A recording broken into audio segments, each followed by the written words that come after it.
नमस्कार सभी विद्यार्थियों को एग्जाम आर क्लासेस में आप सभी का स्वागत है।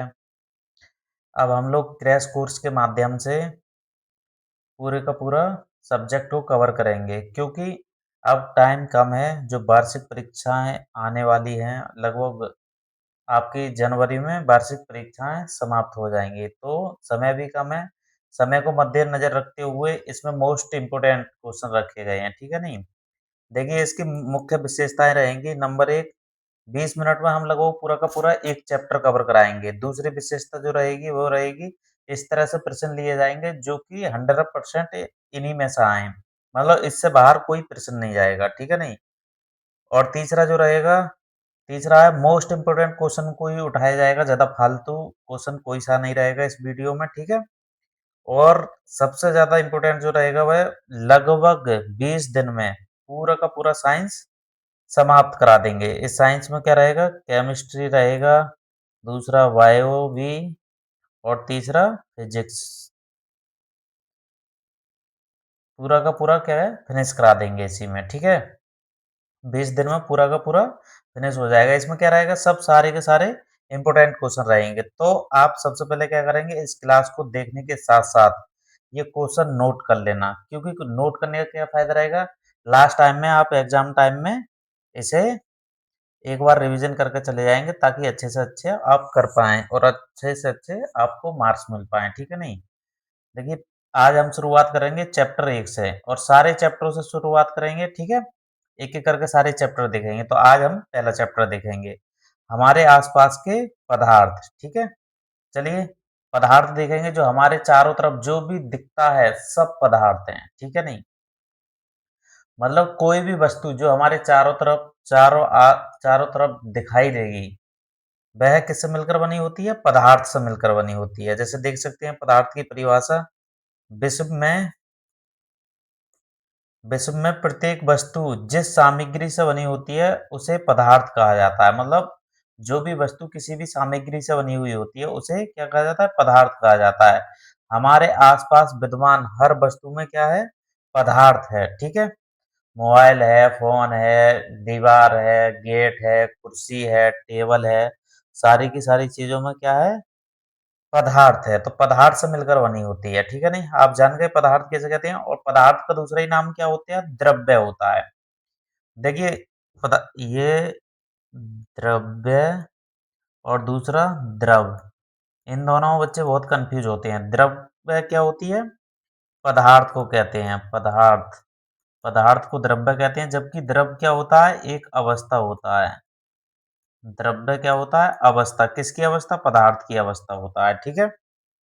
चलिए, पदार्थ के कणों को अभिलक्षणिक गुण देखेंगे। पदार्थ के कणों के जो गुण क्या होते हैं? पदार्थ के कण जो होते हैं आपस में निरंतर गति करते रहते हैं। जैसे ये एक पदार्थ है, इसमें क्या है? ये कण हैं, ठीक है? ये सब क्या है? कण हैं। तो ये आपस में क्या करते रहते हैं? गति करते रहते हैं, जिससे इनके पास कौन-सी ऊर्जा होती है? गतिज ऊर्जा होती है। पदार्थ के कणों के बीच में क्या होता है? रिक्त स्थान होता है। जैसे देखो, इसके बीच में और इसके बीच में क्या है? रिक्त स्थान होता है। पदार्थ के कण एक-दूसरे को क्या करते हैं? आकर्षित करते हैं, ठीक है? मतलब जो भी पदार्थ का एक कण है वो दूसरे को क्या करेगा? आकर्षित करेगा, ठीक है? आगे देखते हैं पदार्थ की अवस्थाएँ। पदार्थ की 3 अवस्थाएँ होती हैं। कौन-कौन सी अवस्थाएँ होती हैं 3? ठोस अवस्था, द्रव अवस्था और गैसीय अवस्था, ठीक है नहीं? जैसे कि मैंने अभी बताया था आपको, ये द्रव जो होती है वो एक अवस्था होती है, ठीक है नहीं? तो एक-एक करके जानेंगे। देखिए, तीनों अवस्थाओं के बारे में जानेंगे। ठोस अवस्था क्या होती है? जिनमें अणु जो होते हैं वो पास-पास होते हैं, जबकि द्रव में क्या होते हैं? थोड़ी दूर होते हैं। और गैसीय अवस्था में क्या होते हैं? अणु बहुत दूर होते हैं, ठीक है? इस तरह से आप देख सकते हैं परिभाषा के तौर पर। ठोस को देखेंगे, ठोस क्या होते हैं? जिनमें अणु क्या होते हैं? जिनमें अणु पास-पास होते हैं, ठीक है नहीं? जैसे डायग्राम की सहायता से देखेंगे। ये देखो, जैसे ये देखो, ये अणु क्या है? एकदम इसमें बहुत-बहुत पास मिलेंगे आपको, ठीक है नहीं? तो इस तरह से ये अणु पास-पास होते हैं, ठीक है? जब अणु पास-पास होते हैं तो इसे क्या कहा जाता है? ठोस अवस्था कहा जाता है। कौन-सी अवस्था कहा जाएगा? ठोस। देखिए, सारे के सारे अणु क्या हैं? बहुत पास-पास हैं, ठीक है? तो ये कौन-सी अवस्था होगी? ठोस अवस्था हो जाएगी। ये कौन-सी अवस्था है? ठोस अवस्था, ठीक है? चलिए अगला देखते हैं। इसके इसके बारे में कुछ जानकारी ले लेते हैं। नंबर 1 ये कैसे होता है? आकार में निश्चित होता है। देखो इसका आकार कैसा होता है? निश्चित होता है। गोलाकार है या वर्गाकार है, जो भी है इसका आकार होगा, ठीक है? और दूसरा आयतन भी होता है। इसका आयतन भी होता है मतलब लंबाई गुणा चौड़ाई, ऊँचाई तीनों चीज़ होती हैं, तो इसका आयतन भी होता है, आकार भी होता है। ये 2 याद कर लेंगे, सही है नहीं? ये सबसे इम्पोर्टेंट यही 2 हैं, 2 याद कर लेंगे। तीसरा ये देख लेंगे, बाकी और नहीं ज़्यादा, ये चीज़ छोड़िए। इसकी संपीड़ितता क्या होती है? नगण्य होती है। संपीड़ितता का मतलब होता है दबाना किसी चीज़ को, तो ये बहुत कम दबता है, ठीक है ना? इसी कारण ये दृढ़ होते हैं मतलब ठोस होते हैं, ठीक है? जैसे उदाहरण के तौर पर लोहा, मोम, कुर्सी कुर्सी, लकड़ी, कागज, पत्थर आदि ये सभी कैसे हैं? ठोस हैं, ठीक है? इन्हें इन्हें दबाने के लिए बहुत अधिक ऊर्जा की आवश्यकता होती है, ठीक है? ये कैसे होते हैं? सब ठोस होते हैं, सॉलिड होते हैं, ठीक है? सारे के सारे क्या होते हैं ये? सॉलिड होते हैं। अगला है द्रव अवस्था। द्रव अवस्था क्या होती है? जिनके अणु क्या होते हैं? किससे? ठोस से दूर होते हैं। जिनके अणु ठोस से दूर तथा गैसों से पास होते हैं, ठीक है नहीं? क्या कहलाते हैं? द्रव कहलाते हैं। दूसरा द्रव क्या होता है? जो बह सकते हों, जैसे कहीं भी द्रव को छोड़ दो तो वो एक जगह नहीं रुका रहेगा, वो बह जाएगा। जैसे पानी को आप किसी ज़मीन पे गिराएँगे तो वो एक जगह नहीं रुकेगा, कैसा बहने लगता है, जबकि जिधर ढाल होगा उस साइड में बहने लगेगा, ठीक है नहीं? तो ये कैसे होते हैं? तरल क्या होते हैं? जिनमें बहाव होता है वह तरल कहलाते हैं। जैसे डायग्राम की सहायता से समझेंगे, ठीक है नहीं भई? जैसे इसके अणु क्या होते हैं भई? दूर-दूर हैं, किससे देखो भई? ठोस से क्या है भई? दूर हैं, ठीक है ना? ये अवस्था कौन-सी है? द्रव अवस्था है, ठीक है नहीं? द्रव अवस्था, इसके अणु ठोस से दूर हैं, लेकिन गैस से क्या हैं? बहुत पास हैं, ठीक है नहीं? जबकि ठोस से बहुत दूर हैं, ठीक है? इसका आयतन कैसा होता है? निश्चित होता है, जबकि आकार नहीं होता। देखो भई, पानी को हम जिस भी बर्तन में रखेंगे, उसका आकार ले लेता है। जैसे गिलास में रखेंगे, वो गिलास की तरह बन जाता है। या किसी अन्य बर्तन में रखें जैसे थाली हुआ उसमें रखेंगे तो थाली के आकार का हो जाएगा, ठीक है नहीं? तो इनके कारण इनमें आकार नहीं होता है, लेकिन आयतन होता है, ठीक है? जैसे एग्ज़ाम्पल देख सकते हैं जल, तेल, शहद, पारा इन सभी में क्या होती है? बहने की वो होती है इनमें गुण होता है बहने का, ठीक है? अगला देखते हैं गैसीय अवस्था। गैसीय अवस्था में भी बहाव होता है, ठीक है नहीं? गैसीय अवस्था तो ऐसी होती है जैसे छोड़ो स्वतंत्र पूर्वक रहती है गैस, ठीक है नहीं? जो एक माध्यम से दूसरे माध्यम में तुरंत जाने लगती हैं, ठीक है नहीं? इसका क्या होता है? अणु जिनमें अणु बहुत दूर दूर होते हैं। कौन-सी अवस्था कहलाती है? गैसीय अवस्था कहलाती है, ठीक है नहीं? जैसे आप देख सकते हैं डायग्राम की सहायता से जैसे उसमें दिखाया था, देखो इसके अणु बहुत-बहुत दूर हैं, ठीक है? तो ये कौन-सी अवस्था हो गई? गैसीय अवस्था हो गई, ठीक है नहीं? गैस की अवस्था हो गई, ठीक है? इनके देखो ना तो आकार होते हैं, ना आयतन होते हैं। जिस भी बर्तन में रखेंगे, उसके आकार और आयतन दोनों ले लेते हैं, ठीक है नहीं? आकार और आयतन दोनों ले लेते हैं, ठीक है?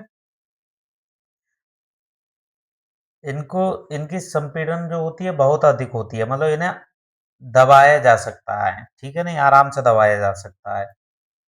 देख इनके देखो आकार नहीं होते, आयतन भी नहीं होते, गैसों में कोई निश्चित सीमाएँ नहीं होती, ठीक है? लेकिन ये याद कर लेंगे, इसे छोड़ देंगे, बस आकार और आयतन वाला इम्पोर्टेंट है, ये 2 चीज़ याद रखेंगे और एक ये 3 याद कर लेंगे इसमें से, ज़्यादा नहीं याद करेंगे, ठीक है नहीं? वायु या नाइट्रोजन, ऑक्सीजन हुआ, हाइड्रोजन हुआ, ये सभी कैसे हैं? गैस हैं, ठीक है नहीं? सामान्यतः आपके घर पे एलपीजी हुआ, जिससे आप खाना बनाते हैं, वो भी गैसीय अवस्था में होता है, ठीक है नहीं? चलिए अब पदार्थ की अवस्थाओं में परिवर्तन, अगला टॉपिक देते हैं पदार्थ की अवस्थाओं में परिवर्तन। पदार्थ की अवस्थाओं में परिवर्तन मतलब ठोस से द्रव में जाना, द्रव से गैस में जाना या गैस से ठोस बनना, ये सब परिवर्तन देखेंगे, ठीक है नहीं? जैसे पानी की कितनी अवस्थाएँ होती हैं? पानी की 3 अवस्थाएँ होती हैं, ठोस, द्रव, गैस। देखो ठोस रूप में जब पानी होता है तो बर्फ के रूप में होता है, जबकि द्रव रूप में तो पानी के रूप में होता है, जो पीने योग्य होता है, जबकि गैसीय अवस्था जो होती है वाष्प के रूप में होता है, ठीक है नहीं? चलिए इनका एक-एक पॉइंट जानते हैं। इम्पोर्टेंट लिए गए हैं, ये सब याद कर लेने हैं आपको। गलनांक मेल्टिंग पॉइंट देखेंगे क्या होता है, जिस तापमान पर कोई भी वस्तु, ठीक है नहीं, पिघल कर द्रव अवस्था में आ जाए, ठोस अवस्था में किस अवस्था में जाए? द्रव अवस्था में। मतलब गलनांक में क्या होता है? ठोस से द्रव बनता है, तो समझ लो गलनांक हो रहा है, मतलब गल रही है। कोई भी चीज़ गलेगी तभी तो ठोस से द्रव में जाएगी, जैसे बर्फ है, बर्फ क्या होता है? पिघल रहा है, गल रहा है, ठीक है नहीं? ये देख लेंगे, पिघलने के पश्चात जो बनता है वो द्रव अवस्था होती है, जिसे प्रक्रिया को क्या कहते हैं? गलनांक कहते हैं, ठीक है नहीं? बर्फ का गलनांक कितना होता है? 273 केल्विन, 273.16 केल्विन होता है, ठीक है नहीं? और सेल्सियस में देखा जाए तो 0 डिग्री सेल्सियस होता है, ठीक है नहीं? चलिए आगे बढ़ते हैं। क्वथनांक, बॉइलिंग पॉइंट मतलब बॉयल मतलब उबलना, किसी चीज़ का उबलना, ठीक है? वायुमंडलीय दाब पर वह तापमान जिस पर द्रव उबलने लगता है, ठीक है नहीं? मतलब जिस तापमान पर द्रव उबलने लगे, वह क्या कहलाता है? उसका क्वथनांक कहलाता है, ठीक है? क्वथनांक के लिए द्रव उबलने के लिए कितना 100 डिग्री टेम्परेचर होना चाहिए, ठीक है नहीं? 100 डिग्री सेल्सियस पर द्रव क्या है? उबलने लगता है। जल का क्वथनांक क्या है? जल क्या है? उबलने लगता है। जबकि केल्विन स्केल पर कितना होता है? 373 होता है, ठीक है? केल्विन स्केल पर 373 पर उबलने लगता है, ठीक है नहीं?